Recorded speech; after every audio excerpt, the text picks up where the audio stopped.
خاتم النبيين رحمة للعالمين شفيع المذنبين والمخاطب بطه والياسين أبي القاسم محمد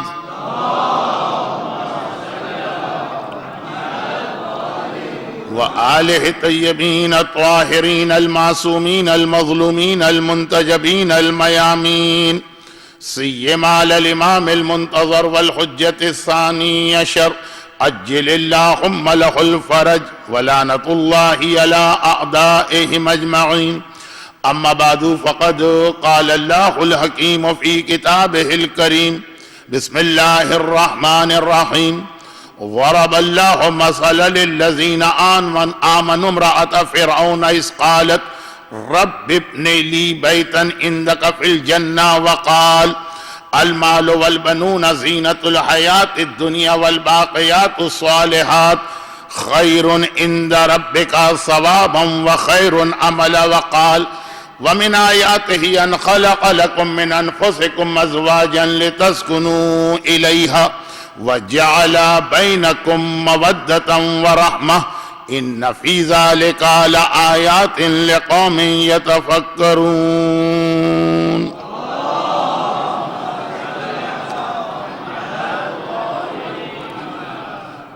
قرآن کریم کی دو آیتوں کی تلاوت تو کل بھی کی گئی، وہی آیتیں آج بھی تکرار کے ساتھ تلاوت ہوئیں.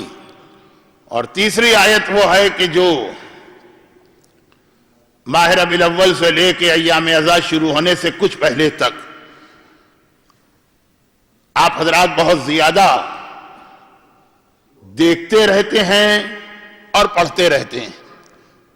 یعنی جو شادی کے کارڈ آتے ہیں آج کل عموماً اس پہ یہ تیسری آیت لکھی جاتی ہے. پہلی آیت عورت کی عظمت، دوسری آیت بیٹی کے اعتبار سے عورت کی اہمیت، تیسری آیت بیوی کے اعتبار سے عورت کی عظمت. اور یہ سلسلہ پھر ماں اور پھر اس حوالے سے ابھی آگے چلے گا. تو کل جہاں تک ہم پہنچے تھے آج ہمیں اس سے قدم آگے بڑھنا، لیکن آیتوں کی تلاوت کے ساتھ اس کے ترجمے کا ثواب بھی مل جائے، اس لیے پہلے میں تینوں آیتوں کا ترجمہ. سورہ تحریم اللہ تمام مومنوں کے لیے یہ ترجمہ ہے، چاہے وہ عورت ہو چاہے وہ مرد ہو، تمام مومنوں کے لیے ایک مثال، ایک نمونہ پیش کر رہا ہے. فرعون کی عورت جو قرآن میں نام نہیں ہے لیکن ہمیں اور آپ کو پتا ہے کہ حضرت آسیہ. اور کیا نمونہ جناب آسیہ کی زندگی میں ہے. جیسا کہ میں نے کل کہا تھا کہ اس پر میں اسی ایام اعزاز میں جو ابھی ختم ہوئے پورا ایک اشرہ دبئی میں پڑھ چکا ہوں، تو وہ بات تکرار تو نہیں کرنا ہے، لیکن کل کی مجلس جہاں تک پہنچی تھی یا محفل، اس میں جو بات آئی تھی اس کا تذکرہ تھوڑا بہت جناب آسیہ کے اس عمل سے ملتا. ترجمے میں میں ذرا ادھر ادھر چلا گیا، پھر واپس آ جاؤں. ضرب اللہ مثلا للذین آمنوا، تمام مومنوں کے لیے اللہ ایک نمونہ عمل پیش کر رہا. امرأۃ فرعون، فرعون کی عورت، اس قالت رب ابنی لی بیتا، جب اس نے یہ کہا کہ اے خدا مجھے گھر چاہیے، لیکن اس دنیا میں نہیں، عندک فی الجنہ، جنت میں تیرے پاس. اب جناب آسیہ کا یہ عمل، پوری زندگی نہیں لیکن خاص یہ عمل بھی کیا ہے؟ دعا ہے. اسے قرآن نے ایک نمونہ عمل بنایا، عورتوں کے لیے نہیں مردوں کے لیے بھی. ترجمہ ابھی خالی ترجمہ. سورہ کہف،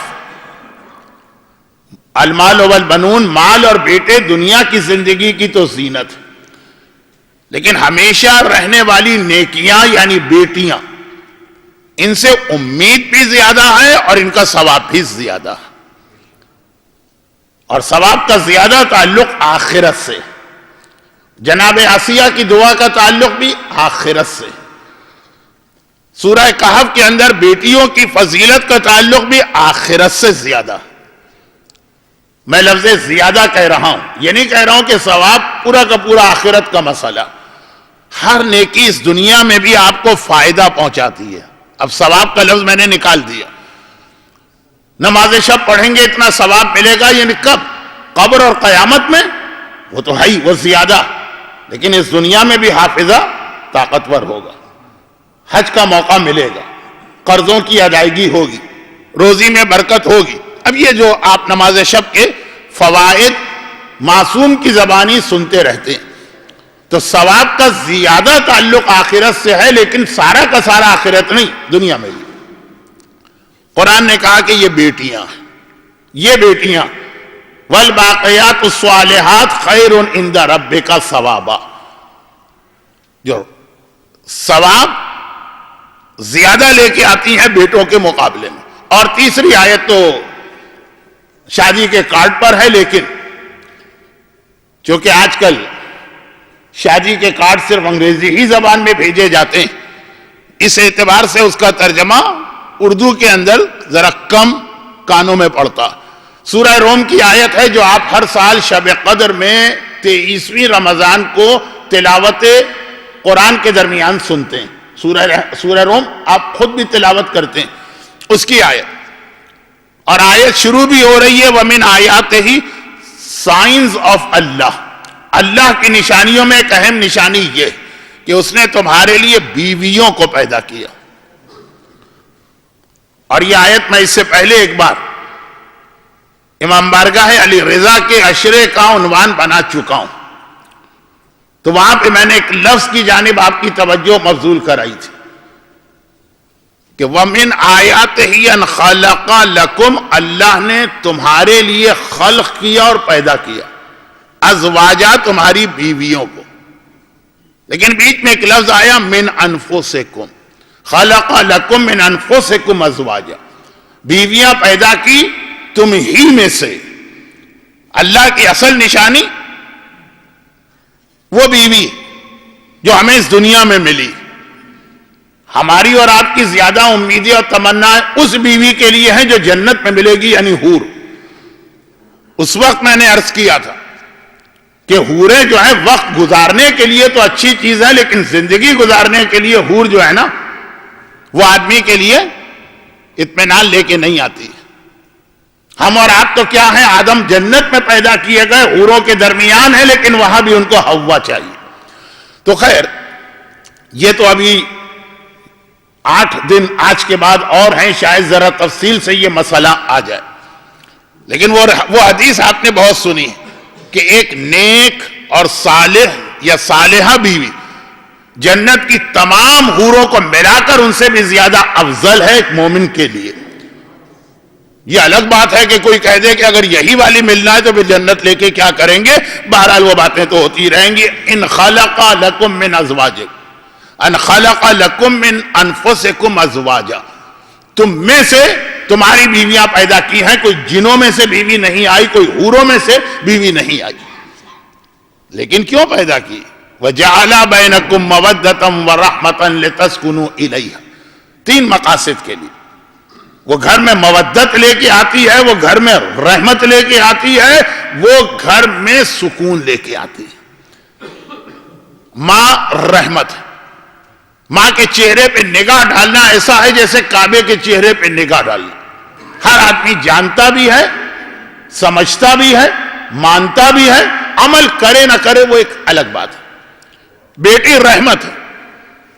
رحمت للعالمین کو بھی جو سب سے بڑا تحفہ ملا وہ بیٹی کی شکل میں ملا. مگر قرآن نے کہا بیوی بھی رحمت ہے. بہت ساری باتیں ایسی ہیں کہ ہر ایک کے دل میں ہیں، ہر آدمی اس کو مانتا ہے دل سے، زبان سے کہتا وہ شرماتا. جورو کے غلام نہ مان لیے جائیں، زن مرید نہ مان لیے جائیں، گھر والے نہ کہنے لگے کہ تمہاری بیوی نے تمہیں کون سا کالا الو کاٹ کے کھلا دیا ہے کہ بالکل ہی اس کے کہنے میں چلے گئے. قرآن کہہ رہا ہے کہ نہیں، یہ بیوی رحمت ہے. رحمت جو لفظ قرآن نے ماں کے لیے استعمال نہیں کیا، حدیثوں میں آیا جو لفظ قرآن نے بیٹی کے لیے استعمال نہیں کیا حدیثوں میں آیا، لیکن وہ والا لفظ قرآن نے بیوی کے لیے استعمال کیا. اور پھر آخر میں دیکھیے ماں والی آیت میں اللہ نے وہ بات نہیں کہی، بیٹی والی آیت میں وہ بات نہیں کہی، بیوی والی آیت میں یہ بات کہی کہ یہ جو ابھی ہم نے کہا کہ اللہ نے تمہاری بیویاں پیدا کی ہیں اور مودت و رحمت و سکون ان کے ذریعے ملے گا، کہا یہ ہر آدمی نہیں سمجھ پائے گا. یہ قرآن کہہ رہا ہے، قرآن کی آیت کا آخری ٹکڑا ان ذالک لآیات لقوم یتفکرون، صرف صاحبان عقل سمجھ پائیں گے کہ اس میں اللہ کی کتنی بڑی نشانی ہے. ماں کا رتبہ، بیٹی کی اہمیت، یہ ایک عام آدمی بھی سمجھ پائے گا، لیکن جہاں بیوی کی بات آئی. خیر یہ تو میں خالی ترجمہ کر رہا تھا، 11-12 منٹ میں نے خالی ترجمے میں گزار دیے، لیکن بہرحال یہ میری ایک ایسی عادت ہے جس سے لوگ واقف ہیں، جو آنے والے ہیں وہ سمجھ کر ہی آتے ہوں گے. اب یہ جو 3 آیتیں ہیں آج کی حد تک، کل پہلی 2 آیتیں پڑھی تھی، آج وہ بیوی کے حوالے سے مزید ایک آیت کا اضافہ ہو گئے. ایک ایسی بات جسے آگے چل کر مجھے بہت تفصیل کے ساتھ بیان کرنا. لفظ تفصیل کا خود ہی مطلب وضاحتیں میں نے کہا بہت زیادہ تفصیل کے ساتھ جو مجھے بیان کرنا، لیکن آج مختصر صحیح وہ بات کہہ دی. اور وہ یہ ہے کہ قرآن کریم نے خاص جو آیت آج کے لیے تلاوت کی گئی، ابھی ہم پہلی دوسری آیت پہ بھی بات شروع کریں گے، لیکن جو خاص آج کے لیے جو 3 چیزیں بتائی ہیں، شادی کے رشتے میں رحمت آتی ہے، سکون آتا، مودت آتی ہے. یہ لفظ مودت کتنا بڑا لفظ قرآن نے استعمال کیا. یا یہ اہل بیت کے لیے لفظ مودت آیا ہے اور یا یہ بیویوں کے لیے آیا، شادی کے رشتے کے لیے. مودت اہل بیت کے اشرے میں آپ علماء سے یہ سنتے ہیں کہ قرآن میں لفظ محبت بھی آیا، مودت بھی آیا، یہ بھی عربی کا لفظ ہے، وہ بھی عربی کا لفظ. فرق کیا؟ ایک ہی زبان کے دونوں لفظ ہیں، ہمارے یہاں دونوں کا ایک ہی ترجمہ ہوتا. پھر علماء کرام وضاحت کرتے ہیں کہ مودت اور محبت میں فرق کیا. پورا اشرا پڑھا جاتا ہے مودت کے عنوان پر، لیکن اگر ایک جملے میں اس پورے اشرے کو سمیٹوں تو ایک جملہ یہ کہا جائے گا کہ مودت محبت کی وہ اعلیٰ ترین قسم ہے جس پر باقی ساری محبتیں قربان کر دی جاتی ہیں. جب وہ منزل آ جائے کہ آدمی باقی ساری محبتیں قربان کر دے. 8 چیزیں ایسی جنہیں قرآن کریم نے کہا کہ ان سے تم اتنی محبت کرتے ہو کہ یہ چیزیں تمہیں اللہ اور اللہ کے رسول سے دور کر دیتی ہیں. اور قرآن نے وارننگ دی کہ اگر یہ 8 چیزوں کی محبت تمہارے دل میں ہے تو ٹھہر جاؤ، فتربصوا یوما، ٹھہر جاؤ، اس دن کا انتظار کرو جس دن حقیقت کھل جائے گی کہ جن جعلی اور بناوٹی محبتوں میں تم پھنسے ہوئے ہو. 8 چیزیں. قل ان کان آباؤکم وابناؤکم واخوانکم وازواجکم وعشیرتکم ومال اقترفتموها وتجارة تخشون کسادها ومساکن احب الیکم من اللہ ورسولہ. اے رسول ان لوگوں سے کہہ دو کہ اگر یہ 8 چیزیں ان کو اتنی محبت والی لگتی ہیں کہ یہ اللہ اور رسول کو پیچھے چھوڑ کے ان 8 چیزوں کی جانب دوڑتے ہیں.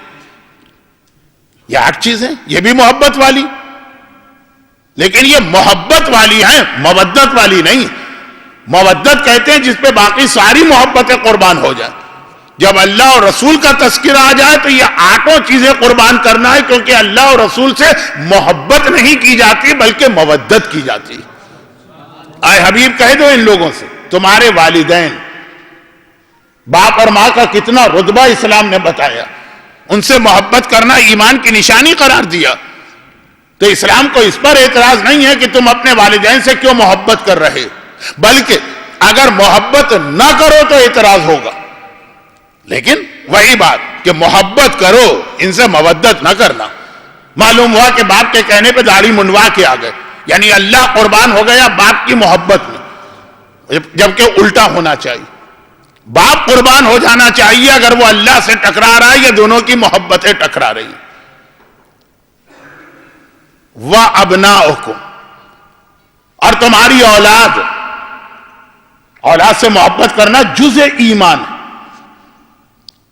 جب کسی نے کہا کہ یا اللہ یا رسول آپ کس انداز سے بوسہ لے رہے اور گلے سے لگا رہے اور سینے سے چمٹا رہے اپنی اولاد کو، میں نے تو آج تک ایسا نہیں کیا، ان کے سارے حق ادا کرتا ہوں، لیکن اتنی زیادہ کبھی میں نے محبت ظاہر نہیں کی.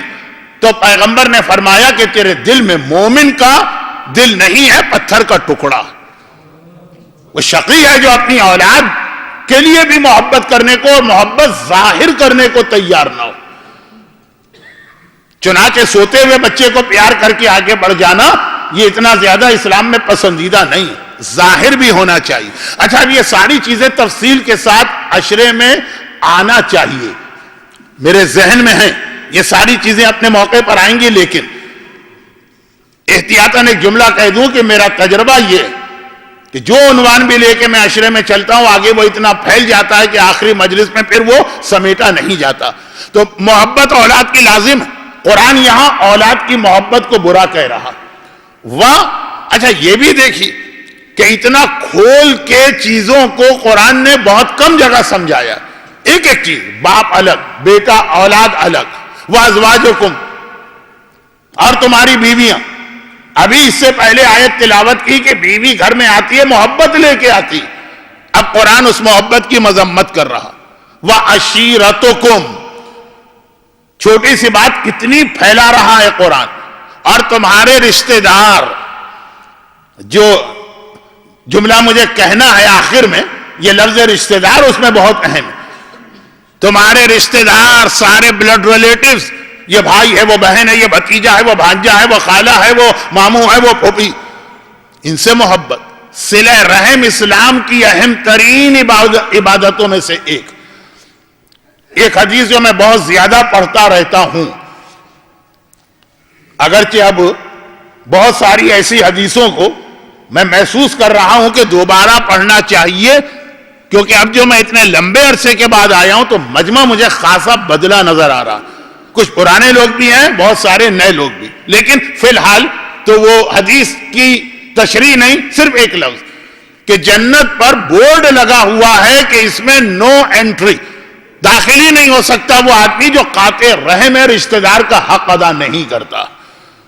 جنت کی پہلی شرط ہے، پہلے سے بورڈ لگا ہوا ہے کہ ادھر آنے کی زحمت گوارا نہ کیجیے گا، آپ کے لیے اس جنت میں کوئی جگہ نہیں. کون؟ 8 گناہگار جن میں ایک ہے قاطع رحم. اتنا اہم ہے ان کی محبت، مگر اس آیت میں اللہ رشتہ داروں کی محبت کو کنڈیم کر رہا ہے، مذمت کر رہا.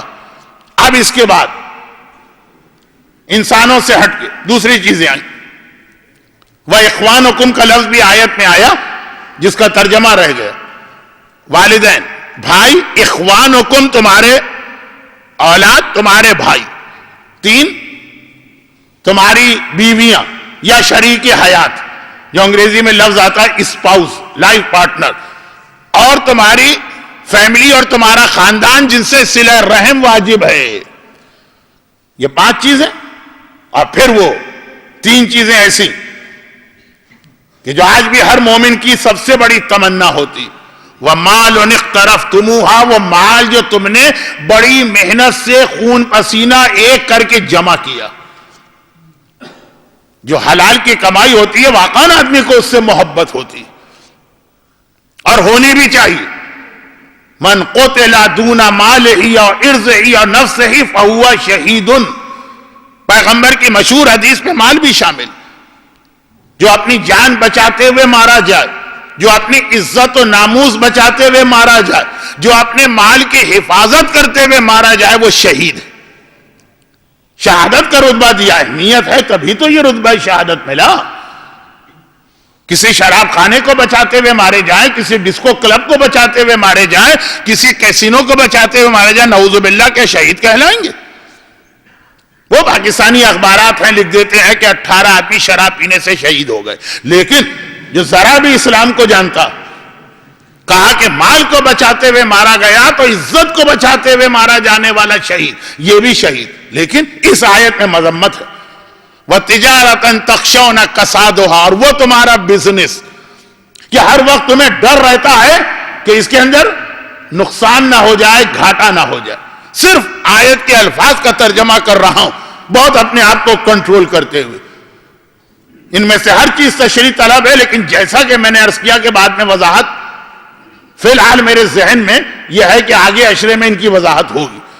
کیونکہ اگر آپ صرف ایک جملہ اور ذہن میں رکھ کے یہ ترجمہ سنیں کہ شہزادی کونین کی زندگی میں ان تمام چیزوں کو دیکھتے جائیے، مال، تجارت، گھر والے، باپ، بیٹے، ان کی محبتیں، تو یہ سمجھ میں آئے گا کہ میں بار بار کیوں کہہ رہا ہوں کہ یہ اشرا فاطمیہ کی اگلی مجلسوں میں تفصیل آئے گی. ابھی صرف ترجمہ مال، تجارت، اور آپ کو معلوم ہے کہ تجارت کرنے والے کے لیے بھی حدیث آئی ہے القاسب حبیب اللہ. حبیب اللہ کس کا لقب ہے؟ صحیح معنوں میں حبیب خدا کون ہے؟ وہ کائنات کا سب سے افضل سردار انبیاء جس کے لیے کائنات بنائی گئی ہے، رحمت للعالمین محمد مصطفیٰ صلی اللہ علیہ وآلہ وسلم. حبیب خدا، وہ حبیب خدا ہے. اور روایت میں کہا گیا کہ محنت کر کے اپنے گھر والوں کے لیے روزی کمانے والا القاسب حبیب اللہ، یہ بھی حبیب خدا. خالی لفظ کی حد تک صحیح، لفظ وہ عطا کیا جو ان کا ہے اور اس کو بھی عطا کیا گیا. لیکن اب اس آیت میں مذمت آئی. اور آخری بات وہ مساکن، اور تمہارے گھر، تمہارے بنگلے، تمہاری کوٹھیاں. یہ کمپٹیشن ہوتا ہے کہ اس کی 1 کنال کی کوٹھی تو ہماری 2 کنال کی، اس کا 4000 گز کا بنگلہ تو ہمارا 10,000 گز کا.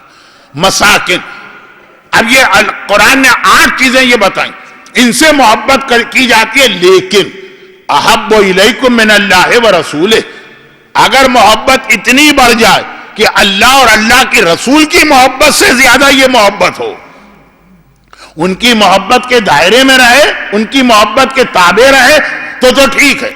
اس سے بڑھ جائے تو قرآن نے کہا یہ 8 کی 8 چیزیں قابل مذمت ہیں. کیونکہ ان چیزوں سے محبت کرو، اللہ سے مودت کرو. ان چیزوں سے محبت کرو، رسول سے مودت کرو. یعنی جس محبت پر دوسری ساری محبتیں قربان ہو جائیں وہ ایک طرح سے مودت کہلاتا ہے. اور یہی وہ سوال اور جواب ہے جو مجھے کل رات کو پڑھنا تھا، لیکن چونکہ میری عادت کے مطابق بات بہت پھیل گئی تو میں نے 15 منٹ زیادہ لیے، پھر بھی اس پہ نہ آ سکا. بہت ہی مشہور سوال، بہت ہی مشہور جواب، لیکن اسی چیز کو سمجھانے کے لیے شہزادی کونین کی وارث جن کی ولادت کا جشن ہم نے کل رات اور آج کا پورا دن منایا، یعنی ثانیہ زہرا عقیلہ بنی ہاشم جناب زینب کبریٰ سلام اللہ علیہا، باپ کے پاس بیٹھی ہیں اور ایک سوال کرتی ہیں. بہت ہی مشہور سوال، بہت ہی مشہور جواب. لیکن دیکھیے کہ کتنا اس وقت میرے موضوع سے یہ مطابقت رکھنے والا واقعہ. بابا، اچھا، اور یہ ایک عجیب سوال اور جواب. سوال شہزادی نے کیا، جواب اس بابا سے مانگا جو باب مدینۃ العلم ہے، خطیب منبر سلونی ہے. لیکن جواب بابا سے مانگا، انتظار نہیں کیا، خود ہی جواب بھی دے دیا. سوال بھی خود ہی کیا، جواب بھی خود ہی دے دیا، تاکہ پتہ چلے کہ یہ نہ سمجھنا کہ یہ شہزادی علم کے کسی مرتبے میں کم ہے اور محتاج ہے کسی اور کی. یہ عالمہ غیر معلمہ ہے، یہ جانتی ہے ان چیزوں کو تم تک کیسے پہنچائے. تو سوال و جواب کا طریقہ اختیار کیا گیا. ہمارا سوال ہوتا ہے کم علمی کی بنا پہ پوچھنا ہے کچھ، ان کا سوال ہوتا ہے ہمیں اور آپ کو کوئی پیغام کنوے کرنے اور پیغام پہنچانے کی وجہ سے. بابا، کیا آپ مجھ سے محبت کرتے؟ ہر بیٹی باپ کے لیے واقعاً جو قرآن نے کہہ دیا اصل ثواب تو یہ دلوائے گی، باقیات و صالحات ہے، امید تو اسی سے رکھنا. ہر بیٹی باپ کی نگاہ میں عزیز ہونا چاہیے. زینب جیسی بیٹی ہو جو زینب ہے زین اب بن کر. یہ ساری چیزیں مجھے کل پڑھنا تھی کیونکہ ولادت کا جشن کل تھا، لیکن وقت ہاتھ سے نکل گیا. تو زینب جیسی اگر بیٹی ہو جو واقعاً زین اب ہے، باپ کی زینت ہے. مولا نے کہا بے شک بیٹی یہ پوچھنے کی ضرورت ہی نہیں ہے، کیونکہ مولا کی زینب سے محبت سوتے ہوئے بچے کو پیار کرنے جیسی نہیں ہے کہ کسی کو پتہ نہ چلے. بار بار رسول نے اپنی بیٹی فاطمہ سے اپنی محبت کو لوگوں کے سامنے ظاہر کیا، یا مولا نے اپنی محبت کو لوگوں کے سامنے ظاہر کیا. تو کہا کہ بابا اب دیکھیے یہ سوال تو ذرا توہین آمیز ہوتا اگر یہ سوال پوچھنے کی نیت سے کیا جاتا. یہ پوچھنے کی نیت سے نہیں، ایک مسئلہ سمجھانے کے لیے کہ آخر سورہ توبہ میں ان 8 چیزوں کی برائی کیوں کی جا رہی ہے کہ جن سے محبت کرنا مومن کا فریضہ ہے. رشتہ دار، باپ، یہ سمجھانے کے لیے گویا یہ چھوٹا سا واقعہ بہترین تفسیر بھی ہے قرآن کی اس آیت کی جو میں نے ابھی تلاوت کی. بابا اور آپ اللہ سے بھی محبت کرتے ہیں، اب علی سے یہ پوچھنا خود ایک توہین آمیز سوال بنتا اگر مقصد ہوتا واقعاً یہ سوال. مقصد یہ سوال نہیں. علی نے کہا بے شک بیٹی، یعنی علی کی تو ساری زندگی اللہ کی محبت. تو کہا بابا یہ بتائیے ایک دل میں 2 محبتیں جمع کیسے ہو گئیں؟ دل ایک ہے، اس میں ایک ہی محبت آنی چاہیے، 2 محبتیں کیسے آ گئیں؟ جہاں 2 محبتیں آتی ہیں وہاں وہ تماشے ہوتے ہیں جو ہمارے یہاں کہ اللہ نے ایک چیز کہی، باپ نے ایک چیز کہی، اللہ نے ایک چیز کہی، شوہر نے ایک چیز کہی، اللہ نے ایک چیز کہی، بھائیوں نے دوسری چیز کہی. اب یہ تو اتنے عام سے جملے ہیں کہ میں اس کو پورا بھی نہیں کر رہا. مومن کے دل میں تو صرف ایک محبت ہونی چاہیے. اگر اللہ کی محبت ہے تو ہماری محبت کیسے آئی؟ ہماری محبت ہے تو اللہ کی محبت کیسے آئی؟ سوال کیا جا رہا.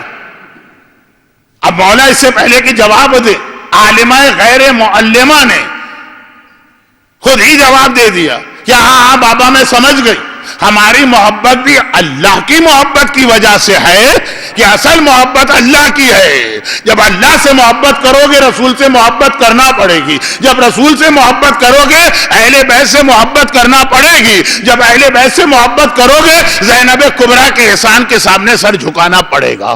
مگر یہ ساری محبتیں تابع ہیں اللہ کی محبت کی. یہ مودت کو سمجھایا جا رہا کہ وہ جو 8 چیزیں قرآن نے بتائیں، تمہارا باپ، تمہاری اولاد، تمہارے بھائی، تمہارے شریک حیات، تمہارے رشتہ دار، تمہارا مال، تمہاری تجارت، تمہارے گھر، یہ ساری محبتیں اگر اللہ اور رسول کی محبت کے بعد آتی ہیں، ان کے ماتحت آتی ہیں، تو یہ محبتیں واجب ہیں. اور اگر یہ محبتیں اللہ اور رسول سے بڑھ گئیں تو یہ محبتیں حرام ہیں. تو مودت اس مرحلے کا نام ہے کہ جہاں پہ انسان اپنی ہر محبت کو قربان کر دے جس سے مودت کی جاتی ہے. کہا جب تم شادی کرتے ہو، عورت کی عظمت تو اصل عنوان، لیکن ابھی شہزادی زینب کی سیرت کے ایک آدھ واقعے کو بھی بیان کرنا تھا، وہ بھی موضوع سے نہیں ہٹا، میں ترتیب سے نہیں ہٹا. چلیں بات کو آگے بڑھایا جائے.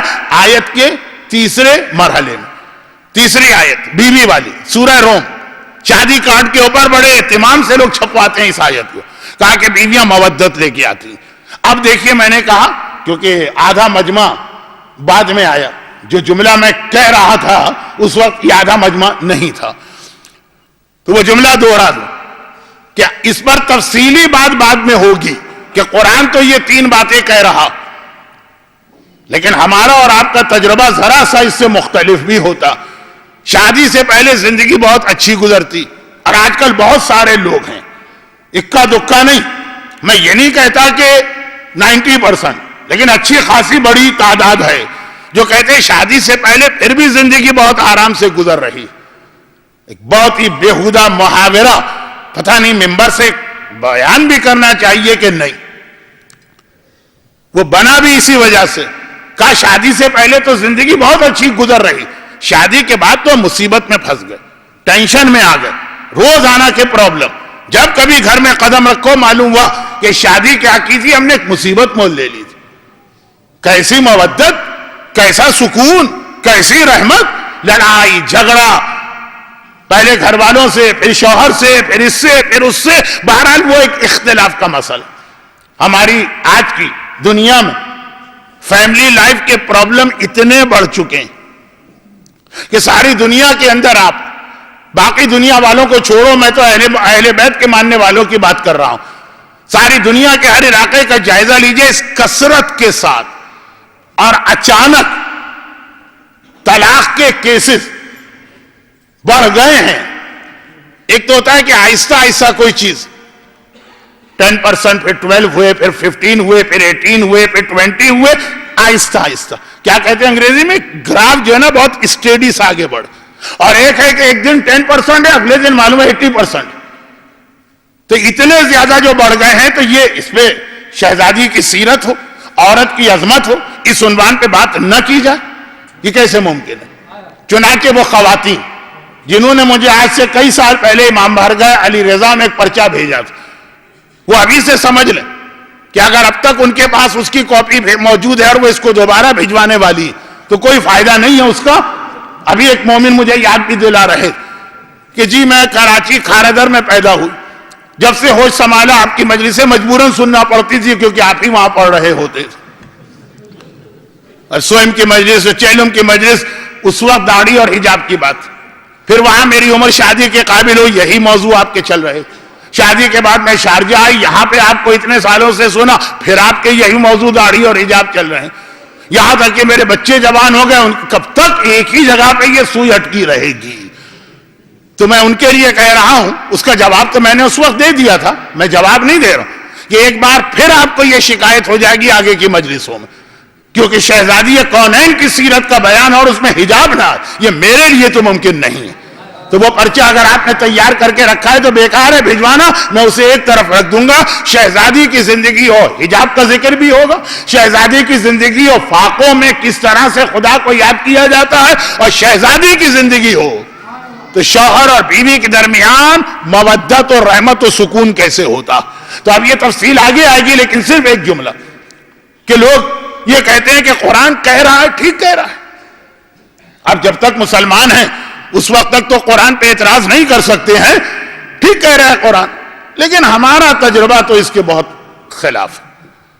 اتنے مسئلے ہیں کہ اس سے تو بہتر ہے شادی نہ کرنا۔ اور پھر وہ جملہ بہت بیہودہ محاورہ ہے، شاید مجھے اس کو آئندہ کبھی ممبر پہ نہیں پڑھنا چاہیے، کہ جی جب بازار میں دودھ مل جاتا ہے تو گھر میں بھینس پالنے کا فائدہ کیا ہے؟ تو فائدہ کیا ہے ایسی شادی کا کہ روز لڑائی، روز جھگڑا، رہا سہا سکون بھی چلا گیا۔ اب یہ کمپلین ہوتی ہے لوگوں کی، اور اس پر میں اکثر مجلسیں پڑھتا ہوں، تفصیل کے ساتھ بعد میں پڑھوں گا۔ آج دوسری مجلس ہے اور یہ زندہ رہا تو 10 دن تک یہ پورا موضوع چلے گا، مگر ایک چھوٹی سی بات، بہت چھوٹی سی بات، اس کی تفصیل میں بھی نہیں جا رہا۔ قرآن کی آیت غلط کیوں ہو رہی؟ نعوذ باللہ آیت غلط نہیں، نتیجہ وہ کیوں نہیں نکل رہا جو قرآن کہہ رہا؟ اچھا اب آج کی دنیا میں کبھی کبھی لگتا ہے کہ ادھر ادھر کی بات کر رہا ہوں، لیکن پھر آپ کو لگے گا کہ نہیں یہ تو آ گئے اپنے موضوع پر، ہم تو سمجھ رہے تھے پتہ نہیں کہاں چلے گئے، واپس آ گئے۔ کبھی کبھار نہیں، آج کل اکثر سویلائزڈ اور کلچرڈ جو دنیا، جو اپنے آپ کو بہت ہی سویلائز یا کلچرڈ سمجھتے ہیں، اور واقعاً ان کا ماحول دیکھ کر ہمارے لوگوں کے دل میں بھی ایک تمنا پیدا ہوتی ہے کہ زندگی ہے تو وہاں رہنا ہے، تو وہاں کوئی موقع ملے وہاں پہنچ جاؤ۔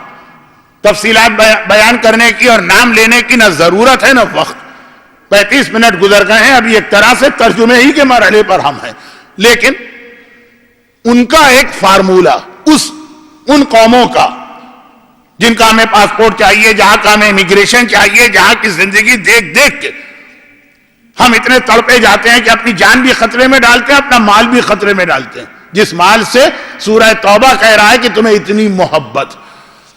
ان کا ایک فارمولہ ہے کہ وہ یہ کہتے ہیں، وہ لوگ خاص طور پر جاپان والوں میں یہ محاورہ بہت مشہور کہ اگر کبھی کسی قوم کے مزاج کو سمجھنا ہو، یہ کوئی کسی دنیا کے آپ علاقے میں گئے، آپ کو دیکھنا ہے کہ یہ علاقہ، یہ قوم، یہ شہر، یہ گاؤں کا لفظ میں نے استعمال کیا جو ہمارے ہندوستان کے مومنین ہوں گے۔ بمبئی کے لوگ بمبئی کے علاوہ ساری دنیا کو گاؤں کہتے ہیں، وہ باہر کے گاؤں۔ ہم نے کہا ہم امریکہ نیو یارک میں مجلس پڑھ کے آیا، وہ باہر کے گاؤں میں جو آپ پچھلے سال تھے نا، تو خیر ہر جگہ کے محاورے ہوتے ہیں۔ کسی بھی علاقے کو اگر سمجھنا ہو کہ یہاں کے لوگ مینر والے ہیں اور کلچرڈ ہیں یا سویلائزڈ ہیں، تو کہتے ہیں اس کا بہترین طریقہ ہے کہ جا کے اس قوم کے bath room, wash room, rest room یا ٹوائلٹ دیکھ لیجیے۔ اگر یہ چیزیں، یعنی یہ الگ الگ چیزیں نہیں، یہ سب ایک ہی ہیں، لیکن کہیں ایک لفظ، کہیں دوسرا لفظ، کہیں تیسرا لفظ استعمال ہوتا، کہ اگر وہ اپنے باتھ روم یا ٹوائلٹس کو صاف رکھنا جانتی تو اس کا مطلب یہ ہے کہ بہت ہی کلچرڈ، بہت ہی سویلائز، بہت ہی مہذب قوم۔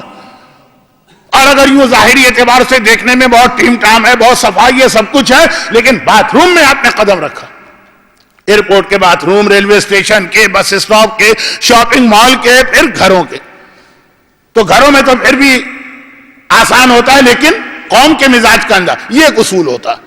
آج کی دنیا میں یہ ایک مانا ہوا اصول،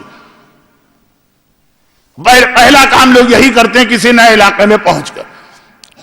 اب وہ تو ان کا ایک اصول ہے، صحیح ہے کہ غلط اس پہ میں اس وقت بات نہیں کر رہا، لیکن بہرحال صحیح۔ آپ پاکستان کی مسجدوں کے واش روم کبھی جا کے دیکھیں تو آپ کو اندازہ ہوگا کہ جس مذہب کا مزاج یہ ہے کہ طہارت نصف ایمان ہے، وہاں حالت کیا ہے، لیکن فی الحال یہ موضوع آج کے لیے نہیں۔ اسی طرح سے قرآن کی آیت کیوں ہماری آنکھوں کے سامنے پوری نہیں اتر رہی؟ کیوں دنیا بھر میں مومنین کرام میں طلاقیں بڑھتی جا رہی؟ اور جیسا کہ اکثر ایک جملہ میں کہتا ہوں کہ مرد طلاق دے وہ بھی انتہائی بری بات، لیکن آج کل مرد طلاق نہیں دیتا، عورتیں طلاق مانگتی ہیں۔ تو آخر یہ کیوں؟ اس کی وجہ کیا؟ جس چیز کو قرآن نے کہا یہ سکون لے کے آئے گی، وہ بے سکونی کیوں لا رہی؟ جس چیز کو قرآن نے کہا رحمت لے کے آئے گی، وہ زحمت و شرارت کیوں لا رہی ہے؟ جس چیز کو قرآن نے کہا مودت لے کے آئے گی، وہ چیز مودت کے بجائے نئی نئی دشمنیاں کیوں لے کے آ رہی ہے؟ بھئی شادی کا مطلب یہ ہوا کہ جو آپ کی سسرال بنی، مرد عورت دونوں سے کہہ رہا ہوں، ان سے آپ کی دشمنیاں بن گئی۔ یہ شادی نہیں ہوتی تو کوئی اس سے تعلق نہیں تھا، یہ آخر کیوں؟ یا قرآن غلط ہے یا کہیں نہ کہیں ہماری شادیوں میں گڑبڑ؟ تو باقی تفصیل تو میں نے کہا کہ بعد میں آئے گی، لیکن جیسے کسی بھی قوم کے مہذب ہونے کا پہچان صرف اس کا ایک واش روم، وہ بھی پبلک پلیس کا، اسی طرح سے وہ شادی جو قرآن کہہ رہا ہے کہ اللہ کی نشانی ہے، اس شادی اور جو شیطان والی شادی ہے اس کی پہچان کا صرف ایک طریقہ کہ جس دن ریسپشن دیا جائے شادی میں اس دن جا کے دیکھ لیجیے، گانا ہو رہا ہے، ڈانس ہو رہا ہے، نامحرم سے ہاتھ ملایا جا رہا ہے، مکس گیدرنگ ہو رہی ہے، اسراف کیا جا رہا ہے، نامحرم مرد اور عورتیں شادی کی خوشی کے اندر ایک دوسرے سے گلے مل رہے ہیں، نامحرم مرد اور عورتیں۔ اگر یہ ساری چیزیں آپ کو نظر آئیں، جو پرانا محاورہ تھا کہ دیکھ کے چاول دیکھنا کافی ہوتا ہے یہ بتانے کے لیے کہ یہ دیکھ کیا، یہ نیا محاورہ ہے کہ کسی بھی قوم کا واش روم دیکھنا کافی ہوتا ہے یہ بتانے کے لیے کہ یہ قوم مہذب ہے کہ نہیں۔ اسی طرح سے یہ دیکھنے کے لیے کہ یہ وہ والی شادی ہے بھی کہ نہیں جسے اللہ نے بنایا۔ ایک شادی تو اللہ نے بنائی، لیکن جو چیز اللہ بنائے گا اس کے سامنے شیطان بھی اپنی کوئی چیز، اپنی پروڈکٹ لے کے آ جائے گا۔ دنیا میں جو بھی قیمتی چیز مارکیٹ میں آئے گی، کارخانے والا بنا کے بھیجے گا، فوراً اس کی کاپی شروع ہو جائے گی 2 نمبر کی۔ تو اللہ والی شادی اور شیطان والی شادی، اللہ والی سے مطلب یہ کہ اللہ کی بنائی ہوئی، جس کے فائدے اللہ نے یہ بتائیں۔ ایڈورٹائز میں آپ دیکھتے ہیں نا کہ ہمارا پروڈکٹ استعمال کریں، یہ فائدہ ہوگا، فائدہ نہ ہوا آپ پہنچ گئے وہاں کیس کر دیا آپ نے۔ اس نے کہا کہ یہ تو آپ نے دھوکہ کھایا، ریپر وہی تھا، دیکھنے میں وہی لگ رہا تھا، لیکن یہ ہماری پروڈکٹ ہے نہیں، تو 2 نمبر کا مال۔ تو یہ کیسے پتا چلے کہ شادی 2 نمبر کی شادی ہے یا اللہ کی بنائی ہوئی؟ جا کے صرف ریسپشن یا ولیمہ یا بعض جگہوں پہ نکاح، اس میں جا کے ایک نگاہ ڈال لیجئے، ہال کے دروازے پہ کھڑے ہو کے واپس چلے جائیے، پتا چل جائے گا کہ شادی رحمت لا رہی ہے کہ شادی زحمت و شرارت لا رہی۔ پتا چل جائے گا یہ آنے والی دلہن اپنے پیروں کے ساتھ سکون گھر میں لے کے آ رہی ہے کہ ابھی سے اس کے قدم جب آئیں گے تو سکون نہیں، جھگڑے اور اختلافات آئیں گے۔ یہ بہت ہی چھوٹا سا ایک فارمولہ، لیکن اسلامی شادی کیسی ہونی چاہیے اور آج کی شادی کیسی ہوتی ہے اس پہ تھوڑی سی تفصیلی گفتگو آگے ہوگی۔ آج تو صرف اس آیت کا ترجمہ تھا، لیکن یہ ترجمہ کیوں کیا، یہ ترجمہ اتنا لمبا کیوں ہو گیا، بلکہ اصل میں یہ آیت ہی کیوں تلاوت کی گئی؟ اب وہی بات مجھے کہنا پڑ رہی ہے کہ آدھے سے زیادہ مجمع تو اس وقت آیا جب میں خطبہ پڑھ چکا تھا، تو آیتیں آج میں نے جو تلاوت کی ایک عورت کی عظمت کے لیے تھی، ایک بیٹیوں کے رتبے کے لیے تھی، ایک بیویوں کے حوالے سے تھی. ہر جگہ ماں کا تذکرہ پہلے ہوتا ہے، لیکن کیونکہ شہزادی کونین کی شہادت کی تاریخ اس عشرے کی آخری تاریخ بنے گی، تو جیسے جیسے ہم آخری مجلسوں میں جائیں گے ماں کا بیان اس وقت بڑھے گا. ابھی آغاز ہوا زینب کبریٰ کی ولادت سے، تو بیٹی سے یہ بیان ماں کی جانب جا رہا. یہ میں نے ذرا وہ ترتیب بتائی جو ذرا سی خلاف عقل تھی، لیکن تاریخ ڈیٹس کے اعتبار سے تھی. تو اب آیت تلاوت اس لیے کی گئی کہ بیٹی کی فضیلت کلائی بیوی. ابھی تو حق ادا نہیں ہوا موضوع کا، لیکن یہ جو فضیلتیں سامنے آ رہی یہ خود یہ بتا رہی ہے کہ اللہ کی نگاہ میں عورت بہت عظیم، بہت عظیم نمونہ عمل پیش کر رہا ہے، آسیہ کی شکل میں بھی، مریم کی شکل میں بھی، ہاجرہ کی شکل میں بھی. لیکن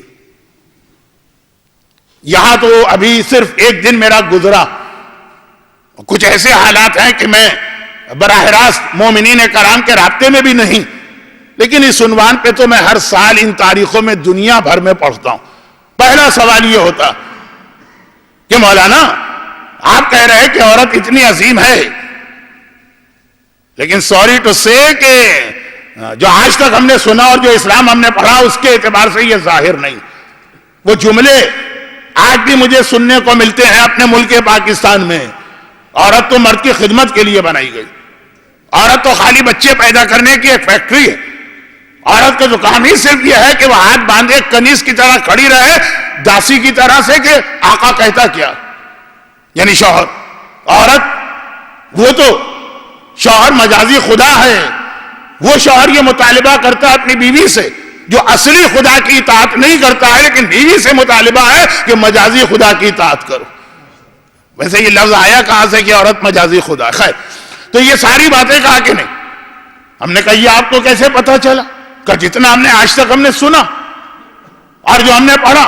میں نے کہا مثال یہ ہے کہ باپ مرا، وہی باپ ہے، بیٹے کو ڈبل حصہ ملا، بیٹی کو آدھا حصہ ملا. جبکہ بیٹا جوان ہے، طاقتور ہے، گھر سے نکل کے کام کاج کرتا ہے، بہترین بزنس ہے، ڈبل حصہ لے گئے. انگریزی میں اسے کہتے ہیں ڈسکریمنیشن. کہ یہ ڈسکریمنیشن کہا کہ یہ ہے تو ہم تو انگریز نہیں، ہم تو مسلمان. جب اسلام نے کہا کہ ایسا ہے تو ہم مانتے ہیں ایسا. اور اس سے یہ پتا چلا کہ مرد کا رتبہ عورت سے ڈبل. اور کوئی بات؟ ہاں، کہیں گواہ بن کے عورت آئی تو اب اگر ایک مرد ہے تو وہاں 2 عورتیں چاہیے. بلکہ بعض چیزوں میں تو عورت کی گواہی چلے گی بھی نہیں، چاہے 2 کے بدلے 4 بھی آ جائیں. چاند ہوا، چاند رمضان کا چاند، عید کا چاند، اس کے جو جھگڑے ہیں وہ اپنی جگہ، اس پر بھی ایک بات ہوگی. لیکن فی الحال اس کو چھوڑیے. 2 عادل مردوں نے گواہی دی کہ چاند ہے، مان لیے. چلیں مردوں کو ہم نے کیش کرا لیا، یعنی اس کے چھٹا کرا لیا، اس کا سرو کرا لیا، اس کا کھلا کرا لیا. 2 مردوں کے بدلے 4 عورتوں نے گواہی دی کہ ہم نے چاند دیکھا، اور عادل عورتیں. نہیں چلے گی گواہی، بالکل نہیں مانا جائے گا. جبکہ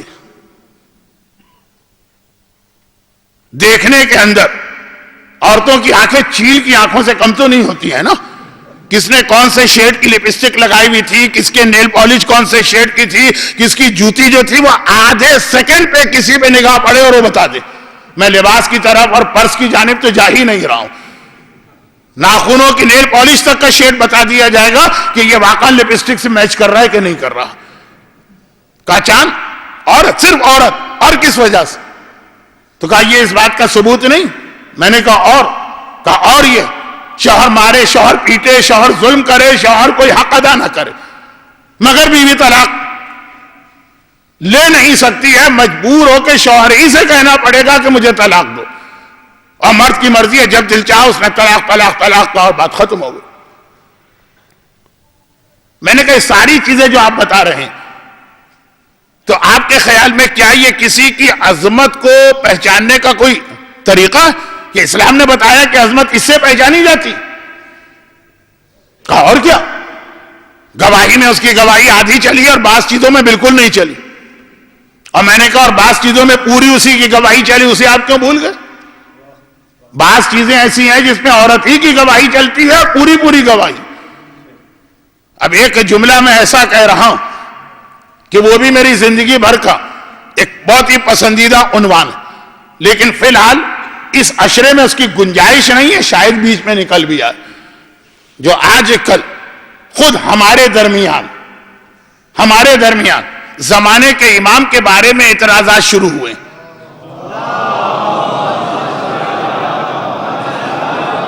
جو اعتراضات شروع ہوئے. اچھا باقی سارے اعتراضات تو چھوڑیں، وہ تو علمی اختلافات چلتے رہتے ہیں کہ بھئی یہ کیسے ممکن ہے کہ ذوالفقار کی مدد سے آج کے زمانے میں کوئی جہاد کیا جائے مثلا، اور یہ کیسے ممکن ہے کہ صرف 313 صاحبان ایمان اور اس سے زیادہ تو مجتہدین کسی ایک حوزہ علمیہ میں موجود ہیں، اور یہ کیسے ممکن ہے اور وہ کیسے ممکن ہے. وہ ساری چیزوں میں امام پر اعتراض نہیں، یہ اختلاف پہلے بھی تھے علمی اور ابھی بھی. جب امام آنے کے بعد دنیا سے کفر و شرک کا خاتمہ کر دیں گے تو وہ ملیحہ یا سعیدہ جو ایک نان مسلم عورت ہے وہ امام کو شہید کیسے کرے گی؟ یعنی وہ بچے گی کیسے جب دنیا سے کفر کا. اب یہ سارے سوالات تو پرانے، اس کی بات نہیں کر رہا ہوں. آج جو ایک سوال یہ پیدا ہوا کہ کوئی امام ہے بھی کہ نہیں ہے. 11ویں امام تو لا ولد، بغیر اولاد کے دنیا سے گئے.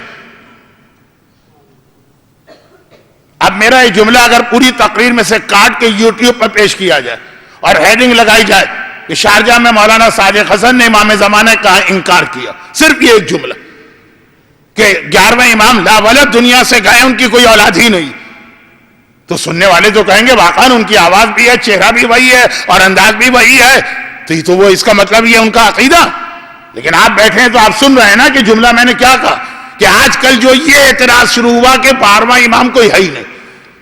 پہلے ایک آدمی نے کہا، ہم نے اس طرح ہاتھ ہلا کے نظر انداز کیا جیسے آدمی مچھر مکھی کو بھگاتا.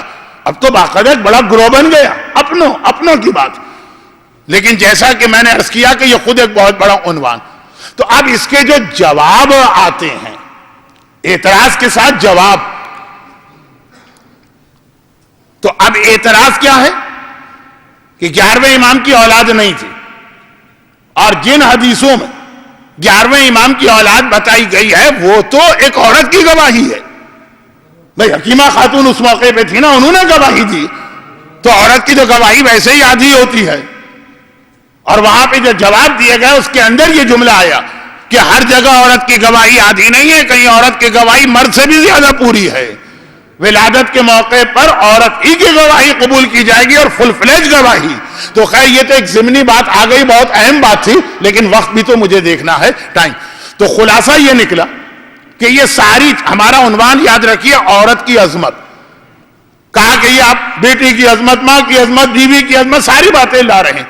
لیکن اس سے اگر آپ یہ ثابت کرنا چاہتے ہیں کہ عورت مرد کے برابر ہے تو غلط. کیونکہ گواہی نے بتایا کہ عورت کا رتبہ کم، میراث کے حصے نے بتایا عورت کا رتبہ کم، طلاق میں عورت کو کوئی اختیار نہیں ہے، اس نے بتایا کہ عورت کا رتبہ کم، اور پھر ایک لمبی لسٹ. وہ تو چونکہ ذرا سا ایک بیہودہ مسئلہ ہوتا، لیکن اشارتاً مرد 4 شادیاں کر سکتا ہے، عورت 1 سے زیادہ شادی نہیں کر سکتی. اس نے بتایا عورت کا رتبہ کم. میں نے کہا یہ چیزیں رتبے کو پہچاننے کا ذریعہ ہی نہیں. اس سے نہیں ہوتا کہ مال کس کو زیادہ ملا کس کو کم، اس سے رتبہ طے نہیں ہوتا ہے. وہ تو اہل بیت اطہار کا اصول جو مولا کائنات سے منسوب ایک دیوان ہے، مولا کائنات سے منسوب شاعری کا ایک دیوان ہے. اس کا پہلا ہی شعر یہ ہے کہ ہم اللہ کی اس تقسیم پر راضی ہیں کہ مال ہمارے دشمنوں کو دیا، علم ہم کو عطا کیا. وہاں تو معیاری مولا نے بدل دیا کہ جس کو مال ملا وہ دشمن اہل بیت ہو سکتا، جسے مال نہ ملا اور علم ملا. تو یہ جو آپ نے خود اپنی طرف سے ایک فرض کر لیا کہ باپ کی میراث میں حصہ یعنی ڈالر اور پاؤنڈ درہم و دینار جس کو زیادہ مل رہا ہے اس کا رتبہ زیادہ، یہ تو اصول ہی اسلام میں نہیں چلتا. تو یہ ساری چیزیں کہیں عظمت کا معیار نہیں. ہاں یہ چیزیں ایک اصول کو واضح کرتی، وہ یہ کہ ذمہ داریاں الگ الگ. اب خود میراث کے مسئلے پر تو امام کا جواب ہے نا کہ بیٹے کو ڈبل حصہ اس لیے دیا گیا کہ اس کی ذمہ داری کچھ اور. اسے اپنے آپ اپنی پوری فیملی کو پالنا ہے, ان کے نان و نفقے کا انتظام کرنا ہے, بوڑھے والدین کے نان و نفقے کا انتظام کرنا ہے. عورت پر کسی کی کوئی ذمہ داری نہیں ہے, حتیٰ ملینر بھی ہو تو شوہر کو جو فاقے کر رہا ہے ایک روٹی دینا بھی واجب نہیں ہے. ذمہ داریاں الگ ہیں. مرد کی ذمہ داری زیادہ تھی مالی اعتبار سے, تو اسے زیادہ مال دلوایا گیا. یہ ذمہ داریاں الگ ہیں. اس سے یہ نہیں پتا چلتا یہ چھوٹا ہو گیا وہ بڑا ہو گیا. اور ذمہ داری کے حوالے سے میں نے پچھلے سال یعنی ایام ازا جو ابھی ختم ہوا, تو انگریزی حساب سے پچھلے سال 2013 میں 2 یا 3 جگہ پہ ایک لطیفہ پڑھا تھا. اب وقت اتنا کم رہ گیا کہ اسی کے ذریعے آج کی مجلس ختم کر رہا ہوں, پھر بعد میں تفصیلی باتیں تو ہوں گی. ذمہ داریاں الگ ہیں. اس سے یہ نہیں پتا چلا 2 گواہی اور 1 گواہی, 2 درہم ملے اس کو 1 درہم ملا, اسے طلاق کا اختیار ملا, اسے نہیں ملا. وہ 4 شادی کر سکتا, یہ 1 کر سکتی. اس سے یہ نہیں پتا چلتا کون بڑا ہے اور کون چھوٹا. اس سے عظمت کا اندازہ نہیں ہوتا. اس سے صرف یہ اندازہ ہوتا ہے کہ ان کی ذمہ داری اسلام نے الگ رکھی ہے, اس کی ذمہ داری الگ رکھی. تو جو اپنی ذمہ داری ادا کرے وہ عظیم ہے. ہاں گڑبڑ وہ ہو جائے گی کہ عورت مرد کی ذمہ داری سنبھالے یا مرد عورت کی ذمہ داری. اور بہت ہی مشہور ایک لطیفہ جو کہ کل ولادت کی رات تھی, آج ولادت کا دن تھا, تو ذرا سا جوک بھی آج پڑھا جا سکتا ہے, ورنہ پھر تو یہ شہزادی کی شہادت کی تاریخیں قریب آ رہی ہیں, تو خود بخود دلوں پہ غم کی ایک گھٹا سی چھا جائے گی. نہ ایسی کوئی چیز پڑھنے کا میرا دل چاہے گا نہ آپ کا سننے کا. وہ یہ کہ ایک صاحب کو بہت ہی ضروری, اب مثلا میں پاکستان کی مثال دوں, اسلام آباد کے کسی سرکاری محکمے میں کام تھا اور بہت ہی ضروری تھا اور بہت رش ہوتا ہے, چنانچہ جتنے جلدی وہاں پہنچ جائیں اتنا اچھا. کراچی کے رہنے والے, انہوں نے سب سے پہلی فلائٹ لی, 7 بجے جا رہا ہوں, 9 بجے پہنچ جاؤں گا, آفس کھلے گا, میں سب سے پہلے ہوں گا. اب انڈیا میں شاید بمبئی سے کوئی دہلی جاتا ہو, دنیا کے ہر ملک میں ایسا ہوتا ہوگا. شہروں کی اہمیت نہیں, بہت ہی امپورٹنٹ ان کا کام ہے پہنچنا ہی پہنچنا.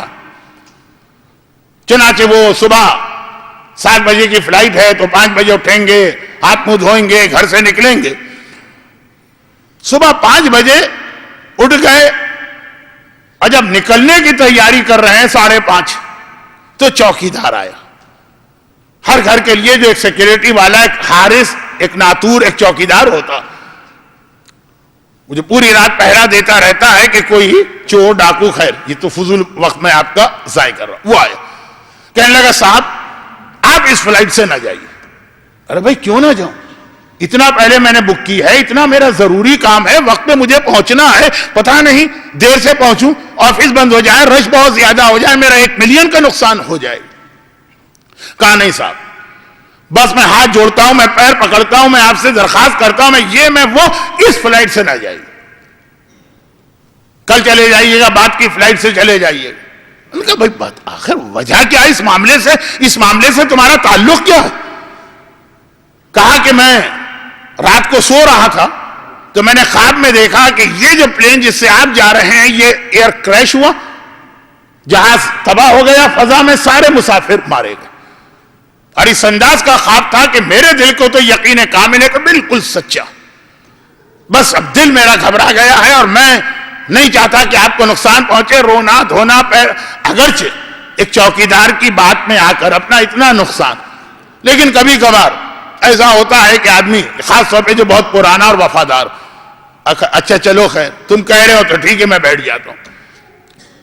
آدھے گھنٹے یا 1 گھنٹے کے بعد فلائٹ اڑنے کے ٹی وی کی بریکنگ نیوز میں آ گئی کہ کراچی سے اسلام آباد جانے کی فلائٹ جو تھی اس کو حادثہ پیش آیا, ایئر کریش ہو گیا, جہاز اس طرح سے ٹکڑے ٹکڑے ہوا کہ ایک پیسنجر بھی زندہ نہیں بچا.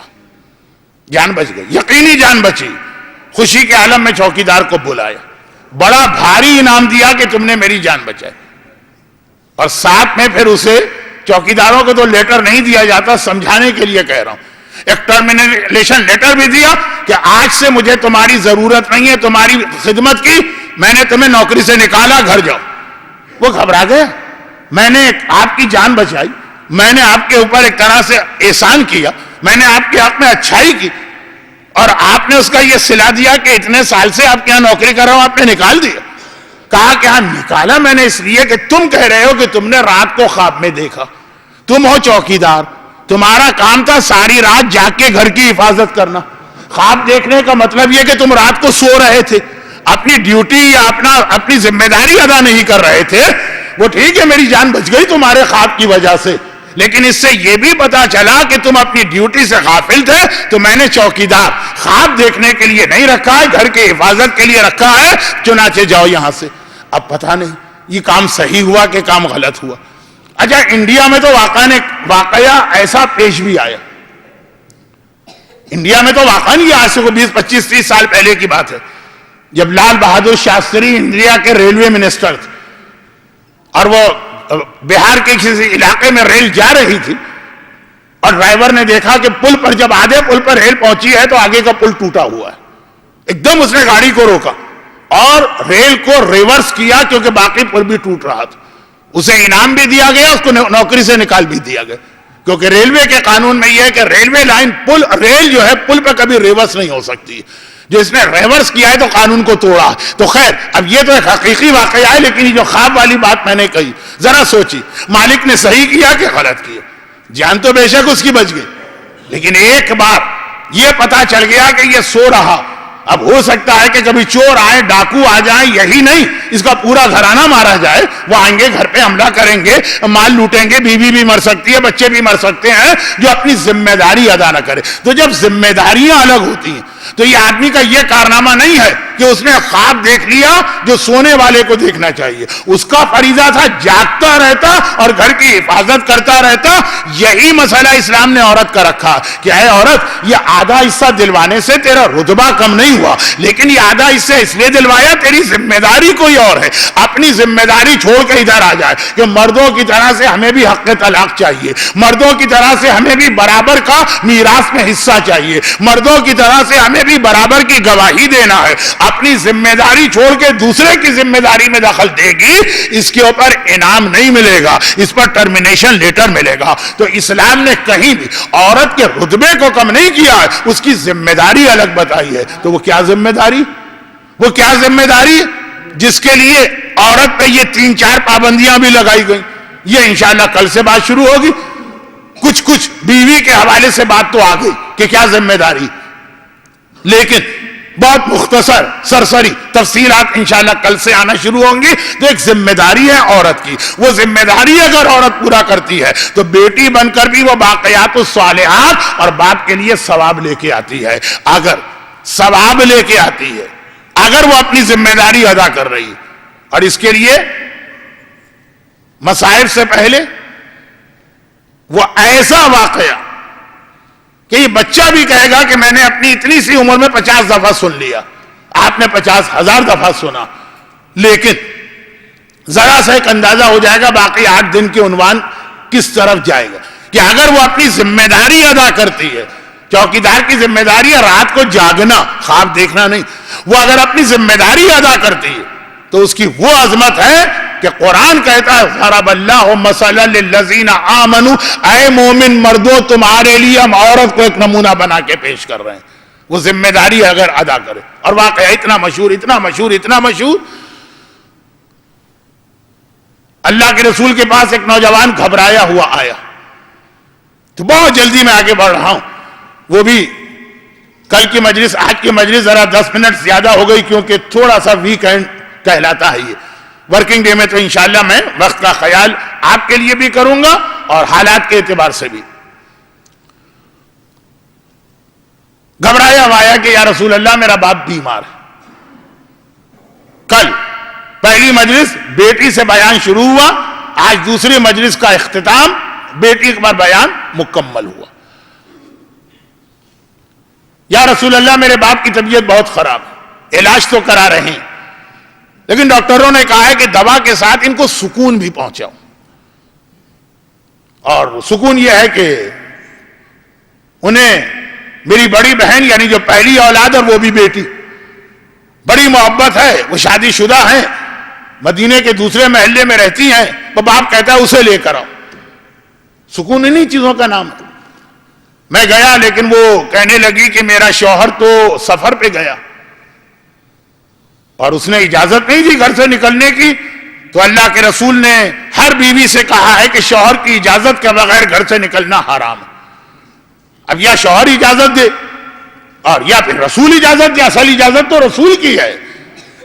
مودت کہتے ہیں اس کو ہے کہ ہر چیز قربان سے یا رسول سے اجازت لے آؤ، تو یا رسول اللہ میرا بہنوئی تو سفر میں ہے، اس سے تو رابطہ نہیں ہو سکتا۔ سمجھدار بچے یہاں بیٹھے ورنہ پوچھ رہے تھے کہ مولانا ایک دم سے یہ کیا مسئلہ، فیس بک پہ چلا جائے، ٹویٹر پہ چلا جائے، وہ اس وقت اسمارٹ فون اٹھائے ڈائریکٹ چیٹنگ کر لے اپنے شوہر سے۔ یہ پوچھا بھی تھا ایک بچے نے نیو یارک میں، اب وہ سمجھانے میں 15 منٹ گزر گئے کہ اس زمانے میں یہ چیزیں نہیں ہوتی تھیں۔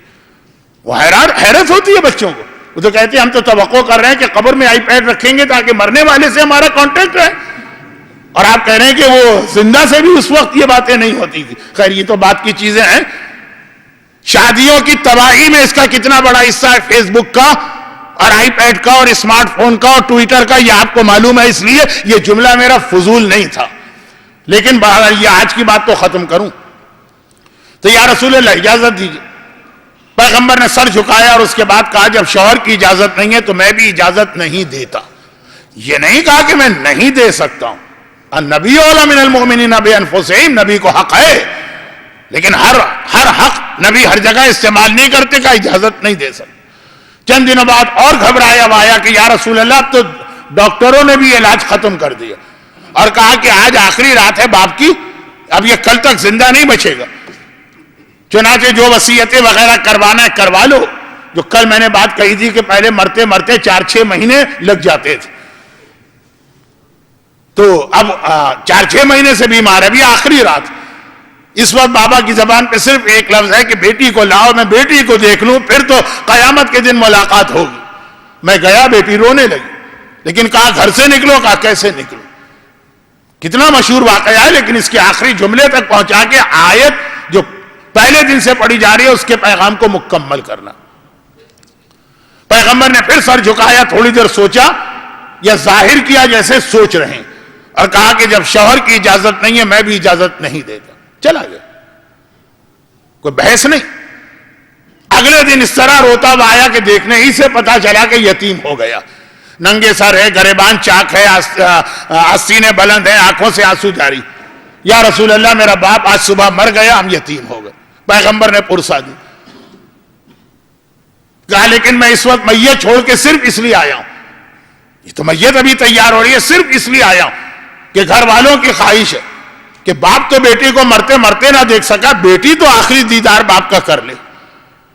تو یا رسول اللہ صرف میت پہ جانا ہے، مرحوم باپ کی آخری زیارت کرنا ہے، پھر واپس آنا۔ لیکن جب میں گیا میری بہن نے سنا، غش کھا کے گر پڑی، لیکن جب کہا چلو تو کہا کیسے چلو، یا شوہر اجازت دے یا رسول اللہ آج تو اجازت دے دیجئے۔ نہ گھومنے جانا ہے، نہ شاپنگ پہ جانا ہے، نہ شادی میں جانا ہے، کوئی ایسا نہیں، میت پہ وہ بھی باپ کی۔ پیغمبر نے پھر وہی جواب دیا کہ نہیں، جب شوہر کی اجازت نہیں ہے میں بھی اجازت نہیں دیتا، چلا گیا۔ ہم چلے جاتے، ہم تو پتہ نہیں کتنے آرگومنٹ کرتے، کتنی بحث کرتے، کتنا سخت مذہب اسلام کو ظاہر کرتے، کتنا خلاف عقل مذہب اسلام کو ظاہر کرتے۔ ہم تو یہی کہہ دیتے ایسا اسلام ہماری سمجھ میں نہیں آ رہا، یعنی اللہ نے تو یہ کہا ہی نہیں ہوگا، آپ اپنی طرف سے کہہ رہے ہیں۔ یہ سارے جملے ہم مراجع کے بارے میں کہتے ہیں نا، جب ان کا کوئی فتویٰ ہمارے ویسٹڈ انٹرسٹ سے ٹکرائے،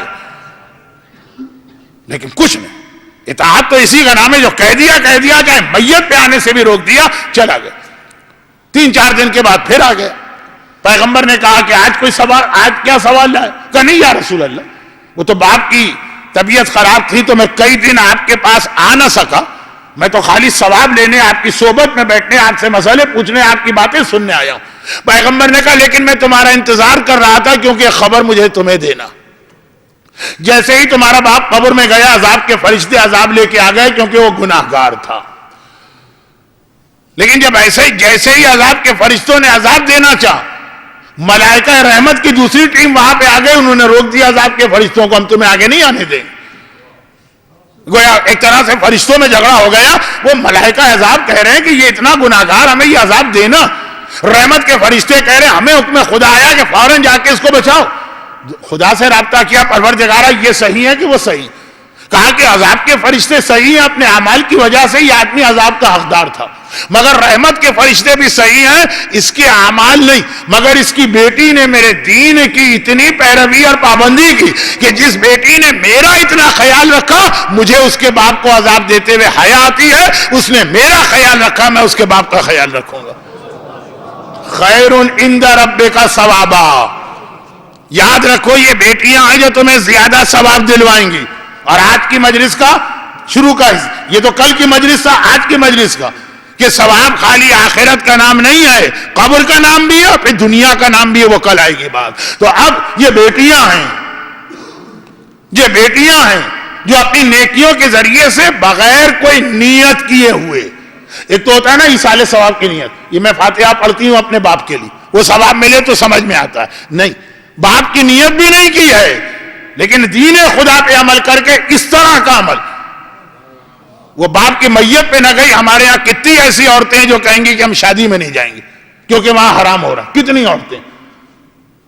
ان بیٹیوں سے توقع ہے کہ اس بیٹی سے توقع ہے جو میت پہ نہ گئی، صرف اس لیے کہ حکم خدا کی مخالفت نہیں کرنا، فائدہ کس کو ہوا؟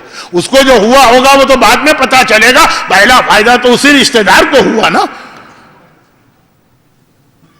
کہ اگر آج کی طرح کا کوئی باپ ہوتا تو بیٹی سے ناراض ہو جاتا، میں تمہیں آنکھ کرتا ہوں، میں مر رہا ہوں تو مجھے دیکھنے بھی نہیں آئی ہو، جیسے ہمارا رشتہ دار ناراض ہوگا کہ میرے بیٹے کی شادی ہے تم شادی میں بھی نہیں آئے ہو، وہی ناراض ہونے والے ہی کو تو ثواب ملا اس بیٹی کے عمل کا۔ کیسی پابند شریعت بیٹی تھی، آسان نہیں ہے یہ بات کہ باپ بیمار ہے تو نہ گئی، محبت کرنے والی بیٹی، بیٹیاں ویسے ہی محبت کرتی، باپ کا آخری وقت آ گیا نہیں گئی، باپ کی میت اٹھ رہی ہے نہیں گئی، کیونکہ حکم حجاب اسلام میں اتنا ہی اہم۔ جب ایک عام مومنہ کا حجاب اتنا اہم ہے تو زینب کبریٰ کا حجاب کیسا ہوگا؟ وہ کوئی قیامت پوچھے جو زینب کبریٰ کے دل پہ گزر رہی ہوگی۔ مرحوم حافظ کفایت حسین صاحب علی اللہ مقامہ کا ایک جملہ میں ایام ازاں میں اکثر تلاوت پڑھا کرتا ہوں، خاص طور پر 11 محرم کو، لیکن آج کیونکہ شہزادی زینب ہی سے منسوب دونوں مجلسیں تھیں، آج یہ جملہ زینب کبریٰ کے مصائب میں پڑھ رہا ہوں، مختصر مصائب۔ 11 محرم کو مصائب اس لیے پڑھتا ہوں کہ 10 محرم کو ہم نے مجلسوں میں سنا، حسین ذبح کیے گئے، حسین قتل کیے گئے، حسین کے گلے پہ قاتل کا خنجر چلا، الا وقت قتل الحسین بکربلا، الا وقت ذبح الحسین بکربلا۔ 10 کو یہ آپ سنتے ہیں نا، تو 11 محرم کو میں اگلا جملہ پڑھتا ہوں۔ مرحوم حافظ کفایت حسین صاحب فرماتے ہیں کہ دنیا یہ کہتی ہے اور لوگ یہ سمجھتے ہیں کہ کربلا میں حسین ذبح ہوئے، کربلا میں حسین کی گردن پہ چھری چلی اور زینب زندہ رہ کے کوفہ اور شام گئی۔ مرحوم کہتے ہیں کہ میں یہ کہتا ہوں کہ کربلا میں حسین بھی ذبح ہوا، کربلا میں زینب بھی ذبح ہوئی، اس لیے کہ اسلام میں لفظ ایک ہے، طریقہ الگ ہے۔ جانور کا ذبح ہے اس کی گردن پہ چھری پھیرنا، اور مچھلی کا ذبیحہ ہے اسے پانی سے نکالنا، پھر جو وہ تڑپے گی، پھر جو پانی سے باہر آ کے وہ بے چین ہوگی، اس کا تڑپنا، یہ مچھلی کا ذبیحہ ہے نا۔ حسین کا ذبح تھا کہ قاتل سینے پر بیٹھا اور اس نے خنجر چلا کے گردن کو کاٹا، اور زینب کا ذبح یہ تھا کہ زینب کے سر سے چادر چھنی، زینب کے بال کھلے، علی کی بیٹی نے تڑپ تڑپ کے کہا بابا بھیا عباس ذرا کے اپنی زینب کو دیکھ، ارے تو نہ رہا تو میری چادر چھن گئی۔ خدا بندہ تجھے واسطہ میدان کربلا میں ذبح ہونے والی ام المصائب عقیلہ بنی ہاشم زینب کبریٰ سے منسوب ان تاریخوں کا، سیرت زینب کے اس بیان کا جو آج کی مجلس میں آیا، جتنے صاحبان ایمان آج کی مجلس میں گریہ کر رہے ہیں یا گریہ کرنے والوں جیسی شکل بنا رہے ہیں، انہیں دنیا اور آخرت کی ہر پریشانی سے محفوظ فرما، دنیا بھر کے بکھرے ہوئے صاحبان ایمان کو بھی ظالموں کے ہر شر اور ظلم سے محفوظ فرما۔ خدا بندہ ہمارے مرحومین کی مغفرت فرما، جو روزگار کی پریشانی میں ان کی یہ پریشانی دور فرما، جنہیں اولاد کا کوئی مسئلہ ہے ان کے اس مسئلے کو حل فرما، بیماروں کو شفا کاملہ عطا فرما۔ خدا بندہ اور ہم سب کو سیرت اہل بیت پر جس کی خاطر یہ قربانی دی گئی عمل کرنے کی توفیق عطا فرما، اور مظالم کے انتقام کے لیے امام زمانہ کے ظہور میں تعجیل فرما۔ ربنا تقبل منا انک انت السمیع العلیم۔